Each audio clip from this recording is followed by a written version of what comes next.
ಮಾನ್ವಿಯಲ್ಲಿ August 3ರಂದು ಚುಟುಕು ಸಾಹಿತ್ಯ ಕಾರ್ಯಕ್ರಮ. ಮಾನ್ವಿ ಪಟ್ಟಣದ ತಾಲೂಕು ಪಂಚಾಯಿತಿ ಸಭಾಂಗಣದಲ್ಲಿ ಬೆಳಗ್ಗೆ 10 ಗಂಟೆಗೆ ಆಯೋಜನೆ. ಮಾಧ್ಯಮಗೋಷ್ಠಿಯಲ್ಲಿ ಮಾಹಿತಿ ನೀಡಿದ ಅಧ್ಯಕ್ಷ ಮಹಮ್ಮದ್ ಮುಜೀಬ್,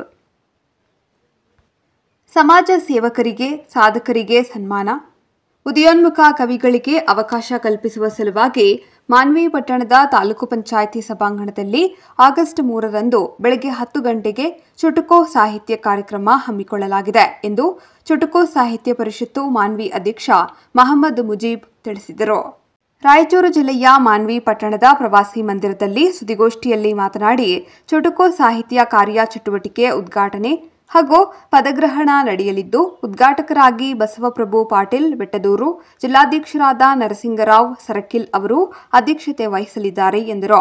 ಮಾನ್ವಿಯಲ್ಲಿ ಸಮಾಜ ಸೇವೆ ಹಾಗೂ ಸಾಧನೆ ಮಾಡಿದವರಿಗೆ ಚುಟುಕು ಸಾಹಿತ್ಯ ಪರಿಷತ್ತು ವತಿಯಿಂದ ವಿಶೇಷ ಸನ್ಮಾನ ಕಾರ್ಯಕ್ರಮ ಹಮ್ಮಿಕೊಳ್ಳಲಾಗಿದ್ದು, ಚುಟುಕು ಕವಿಗಳು ಹೆಚ್ಚಿನ ಸಂಖ್ಯೆಯಲ್ಲಿ ಭಾಗವಹಿಸಿ ಯಶಸ್ವಿಗೊಳಿಸಬೇಕು ಎಂದರು.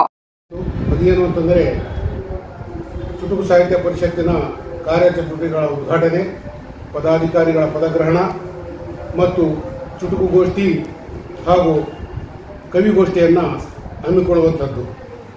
ಆ ಪ್ರಕಾರವಾಗಿ ದಿನಾಂಕ 3/8/2025 ರವಿವಾರ 10:30ಕ್ಕೆ ಪಂಚಾಯಿತಿ ಸಭಾಂಗಣದಲ್ಲಿ ಈ ಕಾರ್ಯಚಟುವಟಿಕೆಗಳ ಉದ್ಘಾಟನೆ, ಪದಾಧಿಕಾರಿಗಳ ಪದಗ್ರಹಣ ಮತ್ತು ಚುಟುಕುಗೋಷ್ಠಿ, ಕವಿಗೋಷ್ಠಿ, ಅದರ ಜೊತೆಗೆ ವಿವಿಧ ಕ್ಷೇತ್ರದಲ್ಲಿ ಗಣನೀಯ ಸೇವೆ ಸಲ್ಲಿಸಿರುವಂಥ ಗಣ್ಯರಿಗೆ ಸನ್ಮಾನದ ಕಾರ್ಯಕ್ರಮವನ್ನು ಹಮ್ಮಿಕೊಳ್ಳಲಾಗಿದೆ.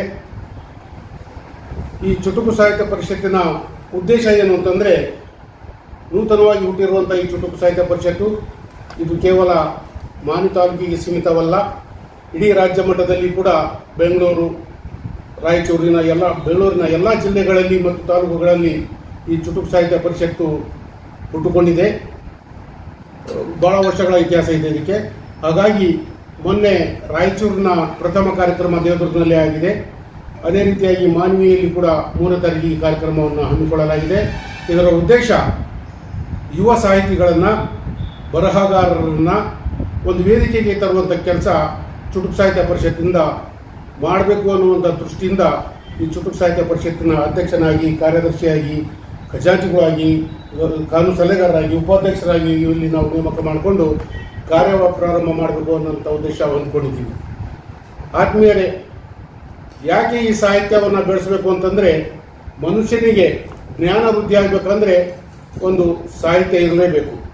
ಸಾಹಿತ್ಯ ಯಾವ ರೀತಿ ಹುಟ್ಟುತ್ತದೆ ಅಂತಂದರೆ, ಚುಟುಕಿನಿಂದ ಹುಟ್ಟಿದ ಸಾಹಿತ್ಯ ಅನ್ನುವಂಥ ಒಂದು ಉಲ್ಲೇಖ ಇದೆ. ಚುಟುಕು ಅಂತಂದ್ರೆ ಏನು ಅಂತಂದರೆ, ಉದಾಹರಣೆಗೆ ಲಂಚ ಪಡೆದೆ ಹಿಡಿದು ಬಿಟ್ಟರು, ಕೊಟ್ಟೆ ಬಿಟ್ಟು ಬಿಟ್ಟರು. ಇದರಲ್ಲಿ ನೋಡ್ರಿ, ಇಡೀ ಸಮಾಜದ ಬದಲಾವಣೆ ಮಾಡುವಂತಹ ಒಂದು ಶಕ್ತಿ ಚುಟುಕಲ್ಲಿದೆ. ಇನ್ನೊಂದು ಚುಟುಕು ಉದಾಹರಣೆಯಾಗಿ, ನಲ್ಲ ಯುಗಾದಿಗೆ ದುಬಾರಿಯಾಗಿದೆ ಬೆಲ್ಲ, ಸಿಹಿ ಬೇಕೇ ಬೇಕೆಂದರೆ ಕಚ್ಚಿಬಿಡುವೊಮ್ಮೆ ನನ್ನ ಗಲ್ಲ.